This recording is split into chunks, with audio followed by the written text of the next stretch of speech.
우리가 살아가면서 어려움, 위기가 찾아올 때 그 어려움의 원인이 무엇인지를 제대로 파악하는 것이 아주 중요합니다. 어려움의 원인을 찾고 직면해야 어려움을 극복할 수 있는 시작점이 될 수 있기 때문입니다. 여호와께서 이스라엘 백성들에게 가뭄을 내리셨습니다. 어느덧 가뭄은 3년이 넘는 시간이 지속되었습니다.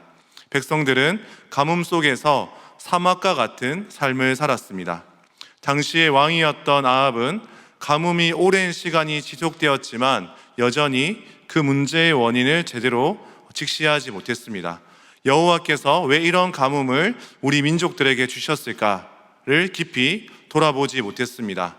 아합은 자신의 힘으로 이 땅 곳곳으로 다니며 물이 있을 만한 샘과 시내를 샅샅이 찾았습니다. 전 국토를 신하와 구역을 나누어서 찾았습니다. 그는 가뭄으로 인해서 짐승이 죽는 모습을 이대로 볼 수 없다라는 그런 마음으로 짐승에 대한 걱정스러운 마음을 가지고 있었습니다. 하지만 아합이 가지고 있지 않았던 것은 무엇이었습니까? 자신의 백성들을 돌보는 마음과 또 여호와 하나님이 어떤 뜻을 가지고 있는지에 대해서는 깊이 돌아보지 못했습니다. 아합은 엘리야를 만나면서도 이렇게 말합니다. 17절 말씀에 이스라엘을 괴롭히는 자여 너냐? 아합은 엘리야와 대화를 나누기도 싫었을 것입니다. 아합은 엘리야가 사회 전체에 해를 끼치고 있고 저주를 불러일으키는 자라고 생각을 했습니다. 엘리야, 너 때문에 지금 우리나라가 망하게 되었다. 가뭄이 너 때문에 오게 되었다라고 계속 책임을 추궁하며 죽여버리겠다라고 벼르고 있었을 것입니다. 아합은 자신의 삶을 여전히 깊이 있게 돌아보지 못합니다. 가장 핵심적인 문제인 자신과 자신의 집과 이스라엘의 영적인 상태가 어떠한지를 보지 못합니다. 엘리야는 아합에게 문제를 제대로 직면합니다. 열왕기상 18장 18절 말씀에 내가 이스라엘을 괴롭게 한 것이 아니라 당신과 당신의 아버지의 집이 괴롭게 하였으니 이는 여호와의 명령을 버렸고 당신이 바알들을 따랐음이라 이렇게 말씀합니다. 엘리야가 문제가 아니라 아합과 그의 집이 문제였습니다. 아합은 바알의 생활 방식을 따랐던 것입니다. 즉 바알의 가치관으로 생활 방식을 가지게 되었습니다. 바알이 주는 하나님 없는 풍요와 번영을 추구했고요. 바알의 아내였던 아세라 여신을 섬길 때 아세라 여사제들과 성관계를 맺어야 하는 성적으로 타락한 삶을 살았고요. 마다들을 바쳐서 제사를 드리는 삶을 살았습니다. 하나님의 형상인 사람을 귀하게 여기지 않았던 그런 삶을 추구했습니다. 하나님께서는 이스라엘 백성들을 부르시고 그들을 여호와의 백성으로 삼으셨습니다. 원래 그 백성들과 어떤 관계를 맺고 살아가기를 원하셨습니까? 하나님은 이스라엘 백성들이 하나님만이 유일한 창조주이며 진정한 공급자이심을 믿고 따라가기를 원하셨습니다. 출애굽기 19장 6절 말씀에 보면 너희가 내게 대하여 제사장 나라가 되며 거룩한 백성이 되리라라고 말씀하셨습니다. 하나님께서는 이스라엘 백성들을 향한 계획이 너희가 거룩한 백성이 되어야 된다라고 말씀하셨습니다. 이후 모세가 10가지의 계명을 통해서 하나님 한 분만을 사랑하라고 말씀하셨습니다. 그 마음으로 이웃을 사랑하라고 말씀하셨습니다. 하지만 18절 말씀을 우리가 읽었는데 여호와의 계명을 아합과 그의 가정이 버렸다라고 그렇게 말씀하고 있습니다. 즉 아합의 아내 이세벨이 자신의 나라에서 믿었던 신을 그들은 따랐습니다. 이스라엘 백성들이 여호와와 동시에 이방신들을 섬겼습니다. 혼합주의에 빠져 있었습니다. 이원론과 이분법적인 신앙보다 더 무서운 것이 바로 이 혼합주의 신앙이라고 할 수 있습니다. 하나님을 온전하게 믿지 못했습니다. 우리 시대에는 하나님을 주로 모시며 살아가지 못하는 방법들이 어떻게 드러나고 있습니까? 지금 우리가 살아가는 시대는 인간 스스로가 신으로 여기며 살아가고 있습니다. 과학기술의 발달과 문화와 문명의 발달로 인해서 점점 인간은 빠른 속도로 발전했습니다. 이제 인간들은 신이 없어도 잘 먹고 살아갈 수 있다. 내가 곧 신과 같다라고 이야기하면서 인간의 지식과 능력을 아주 크게 여깁니다. 그리고 또 한 가지의 중요한 가치는 효율성을 우리의 중요한 가치로 여깁니다. 효율성이 없는 것은 아무 쓸모가 없다라고 생각합니다. 이것이 돈이 되는가? 사람들은 나에게 효능감이 있는가를 따집니다. 사람들과의 관계를 맺는 시간과 에너지도 아깝습니다. 연애를 하는 것, 교제를 하는 것도 효율성을 따져봤을 때 손해가 되니까 하지 않습니다. 최근에 연애를 하지 않는 이유 중에 하나가 바로 여기에 있다라고 했습니다. 다른 사람을 사랑하게 되면 내가 마음을 쓰게 되고 시간을 쓰게 되고 또 상처를 받게 되는데 내가 원하는 일을 하기 위해서는 이 연애도 내려놓는다는 것입니다. 오히려 우리는 온라인 상에서만 다른 사람들과 맞닿으려고 합니다. 크리스찬 일상정리법이라는 책에는 SNS로만 세상과 연결하려는 모습을 이렇게 우리의 삶을 돌아보려고 합니다.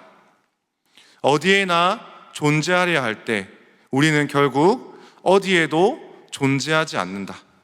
어디에나 존재하려 할 때 우리는 결국 어디에도 존재하지 않는다라고 우리에게 이런 SNS와 모든 세상과 연결하려고 하는 우리 마음들을 이렇게 해석하고 있습니다. 지금 만나고 있는 사람들과 마음을 열지 않고 우리는 스마트폰에 집중하고 있고 내 앞에 있는 사람들과 마음을 열어서 그리스도의 몸된 공동체를 경험하고 있지 못한다는 것이죠. 또한 우리는 우리의 눈에 보이는 과거의 경험과 성과와 내 직분이 하나님과 사람들을 겸손하고 정직하게 바라보지 못하게 합니다. 난 이 정도의 사람인데 난 이 정도 성장하면 됐다 라고 내 자신을 평가하고 나는 더 이상 성장하지 않을 거라는 생각을 가집니다. 지나친 내 중심적인 사고와 과도한 자기 사랑이 하나님의 은혜를 구하지 않는 모습입니다. 오늘 엘리야는 우리에게 다시 한 번 더 도전합니다. 너희는 너희가 가지고 있는 우상을 섬기는 것이 아니라 하나님 한 분만을 섬기며 따라가라. 하나님을 주님으로 섬기며 따르는 삶을 살아가라고 우리에게 말씀하고 있습니다. 그러면서 엘리야는 이 문제를 직면하면서 이스라엘 백성들에게 도전합니다. 엘리야는 이스라엘 백성들을 갈멜산으로 불렀습니다. 갈멜산은 이스라엘 평원의 남쪽 경계를 이루고 있는 완만한 언덕들 가운데 불쑥 솟아오른 구역에 있습니다. 그 지역의 가장 높은 지점에 있었습니다. 갈멜산은 예배하기 가장 좋은 장소였습니다. 도시에서 한눈에 띄는 곳이었습니다. 이 갈멜산에 모아서 하나님의 능력이 어떠한지, 하나님이 우리에게 어떤 뜻을 말씀하시는지를 함께 듣고자 했습니다. 엘리야는 이스라엘 백성들 뿐만 아니라 아합과 그 가문을 따르고 있는 바알과 아세라의 선지자들도 함께 불렀습니다.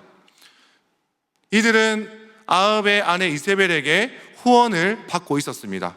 즉 아합의 아내 이세벨은 그 선지자들을 먹이고 있었습니다. 그들은 많은 숭배자들을 섬길 뿐만 아니라 국가 수뇌부, 왕의 지지를 받고 있는 사람들이었습니다. 엘리야는 이스라엘 백성들을 향해서 영적인 도전을 합니다. 영적 대결을 힘써 싸우지 않고 참관하러 온 기회주의적인 이스라엘 백성들을 향해서 도전적인 선포를 합니다. 그들을 말씀 앞에서 직면하게 합니다. 열왕기상 18장 21절 말씀에 엘리야가 모든 백성에게 가까이 나와 이르되 너희가 어느 때까지 둘 사이에서 머뭇머뭇하려느냐. 여호와가 만일 하나님이면 그를 따르고 바알이 만일 하나님이면 그를 따를지니라 하니 백성이 말 한마디도 대답하지 아니하는지라라고 말씀합니다. 너희는 언제까지 양쪽 다리에 겹치고 머뭇거리고 있느냐. 그들은 단호하게 결단하지 않고 여전히 머뭇거렸습니다. 하나님을 섬기고자 하니 바알이 걸리고 바알을 선택하고자 하니 하나님이 마음에 걸렸습니다. 하나님은 혼합주의에 빠져있는 이스라엘 백성들을 향해서 결단하라고 엘리야를 통해서 말씀하십니다. 너희의 태도와 행동을 분명하게 하라고 말씀하십니다. 그러나 이방신들, 그들을 따르는 사람들의 풍요로움, 안전한 삶을 포기할 수가 없었습니다.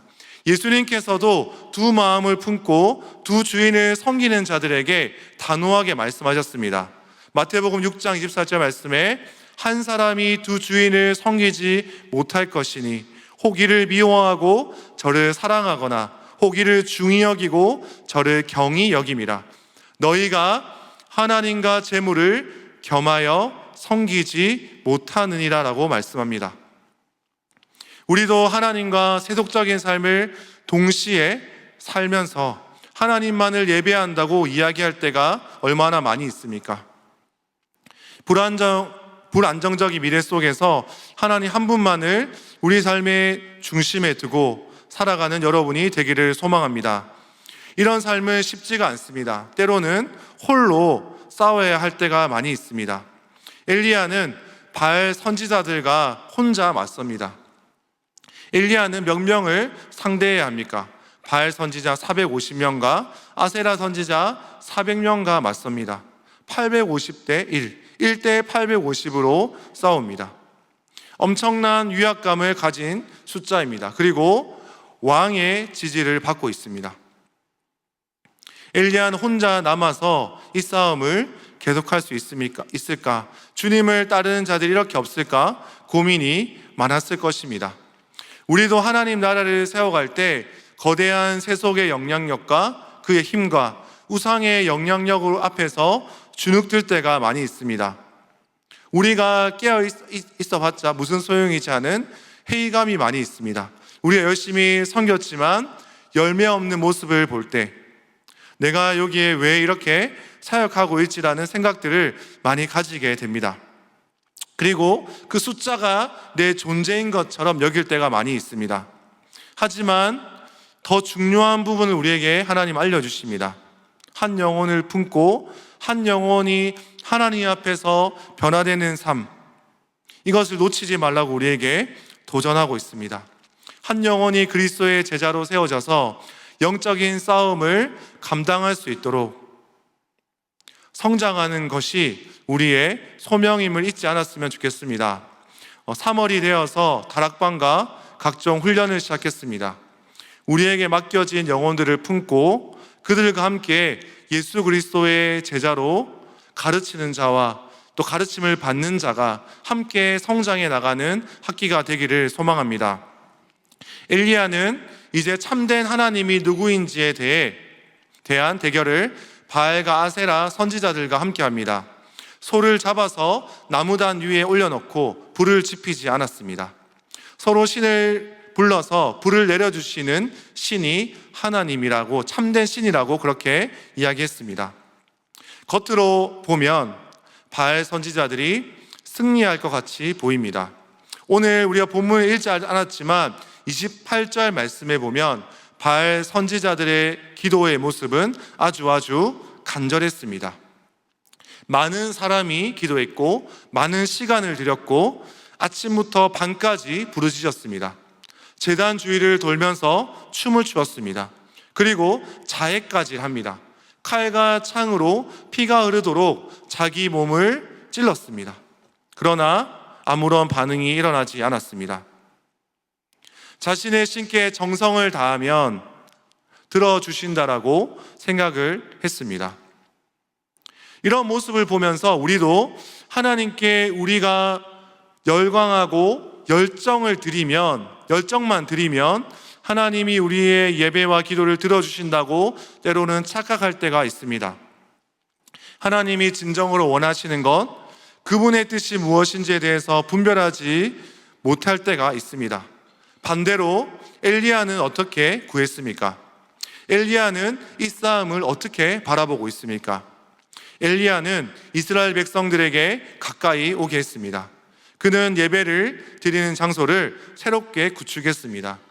야곱의 아들들의 지파수대로 12개의 돌을 모았습니다. 12개의 지파로 구성된 이스라엘을 뜻합니다. 지금 하는 싸움이 이스라엘의 영적 회복을 의미했습니다. 이스라엘 백성들이 다시 하나님께로 돌아와서 하나님 한 분만을 섬기며 사랑하기를 원했습니다. 그리고 이스라엘 백성들이 12지파가 형제 자매들이 하나가 되어서 회복하는 그런 신앙이었습니다. 엘리야의 기도를 통해서 이 싸움의 의미가 더욱더 드러납니다. 열왕기상 18장 36절 말씀에 저녁 소재 드릴 때에 이르러 선지자 엘리야가 나아가서 말하되 아브라함과 이삭과 이스라엘의 하나님 여호와여, 주께서 이스라엘 중에 하나님이신 것과 내가 주의 종인 것과 내가 주의 말씀대로 이 모든 일을 행하는 것을 오늘 알게 하옵소서라고 말씀합니다. 세 가지의 간절한 기도가 합니다. 주께서 우리의 주인이십니다. 나는 주님을 섬기는 종입니다. 내가 주님의 말씀대로 이 모든 일을 행하는 것을 알게 되기를 원합니다. 여호와 하나님만이 우리의 주님이심을 다시 한 번 더 강조하고 있습니다. 이스라엘 백성들이 놓쳤던 주되심에 대한 행복을 위해서 기도하고 있습니다. 열왕기상 18장 37절 말씀은 다 같이 한번 읽어보도록 하겠습니다. 시작. 여호와여, 내게 응답하옵소서. 내게 응답하옵소서. 이 백성에게 주 여호와는 하나님이신 것과 주는 그들의 마음을 돌이키심을 알게 하옵소서. 아멘. 아멘. 아멘. 엘리야는 이어서 또 기도합니다. 진정한 주님이 하나님 한 분밖에 없다는 것과 백성들이 그분께로 돌아오기를 간절히 기도했습니다. 이 갈멜산에서 영적 싸움의 핵심은 무엇입니까? 엘리야의 이적을 통해서 이방 신들과의 파워 싸움이 아닙니다. 엘리야는 자신이 돋보이도록 하지 않았습니다. 주님께서 이스라엘의 하나님이시며 나는 주님의 종이며 내가 오직 주님의 말씀대로만 이 모든 일을 하고 있다는 것을 오늘 저들이 알게 해 주십시오. 하나님이 우리의 진정한 주님이시고 우리가 회심하게 하는 분도 하나님이심을 알게 되기를 원합니다. 주님께 돌이키기를 원합니다. 우리를 긍휼히 여겨달라고 그렇게 기도하고 있습니다. 이 결과가 어떻게 되었습니까? 하나님께서 엘리야의 기도를 들어주셨습니다. 하나님께서 불을 그 가운데 내려주셨습니다. 그의 재물과 소와 나무 땅과 돌과 흙을 모두 태워버렸습니다. 도랑 안에 있는 물마저도 말라버리게 했습니다. 온 백성들은 이 모습을 보면서 주님 앞에 엎드렸습니다. 그리고 신앙 고백을 합니다. 열왕기상 18장 39절에 모든 백성이 보고 엎드려 말하되 여호와 그는 하나님이시로다. 그리고 한 번 더 이야기합니다. 여호와 그는 하나님이시로다. 그가 바로 우리의 하나님이시고 그가 우리의 진정한 주인이심을 오늘 엘리야는 이 영적 전쟁을 통해서 우리에게 다시 한 번 더 알려주고 있습니다. 엘리야 선지자는 이 이후 바알 선지자를 잡아서 모조리 죽였습니다. 그리고 이 이후 하나님께서 멈추었던 비를 3년 반 만에 내리게 하셨습니다. 엘리야는 아합 왕에게 불을 내려주시는 분뿐만 아니라 이 세상을 주관하시며 비를 내리시며 온 세상을 다스리시는 하나님이심을 우리에게 알려주셨습니다. 말씀을 마무리하겠습니다. 우리는 인간 스스로가 신이라 여기는 시대 속에서 살고 있습니다. 이 시대 속에서 우리는 깨어서 우리의 참된 주인이신 하나님을 믿고 따라가기를 바랍니다. 이스라엘 백성들처럼 머뭇거리지 않고 믿음의 결단을 하는 자들이 되고 비록 우리가 소수이지만 나를 불러주신 주 하나님을 신뢰하는 자들이 되기를 소망합니다. 우리의 마음뿐만 아니라 우리 가정 또 직장 무너진 재단을 다시 세우는 우리 여러분들이 되기를 주님의 이름으로 축복드립니다. 다 같이 오늘 말씀을 기억하면서 함께 찬양 드리겠습니다.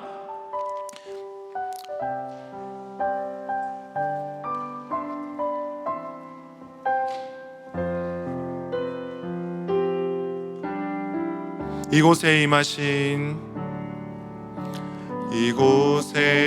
임하신 하나님 나라 가난한 마음으로 바라보리라. 먼저 그 나라 그 뜻 구하며 나의 삶 드리리. 주님이 맡기신 하나님 나라 믿음의 눈으로 바라보리라. 하늘의 뜻이 이 땅 가운데 완성된 그날까지 믿음 나여 그 위에 서리라. 하나님의 나라는 무너지지 않으리. 믿음 나여 그 나라 세워가리라. 주님 곧 오실 때 이곳에 임하신 하나님 나라 이곳에 임하신 하나님 나라 가난한 마음으로 바라보리라. 먼저 그 나라 그 뜻 구하며 나의 삶 드리리.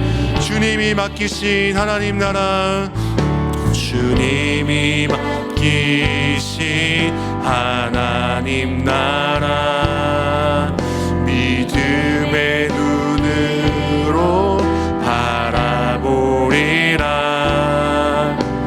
하늘의 뜻이 이 땅 가운데 완성된 그날까지 믿음 다여 그 위에 서리라. 하나님의 나라는 무너지지 않으리. 믿음 다여 그 나라 세워가리라. 주님 곧 오실 믿음 다여 믿음 다여 그 위에 서리라. 하나님의 나라는 무너지지 않으리. 믿음 다여 그 나라 세워가리라.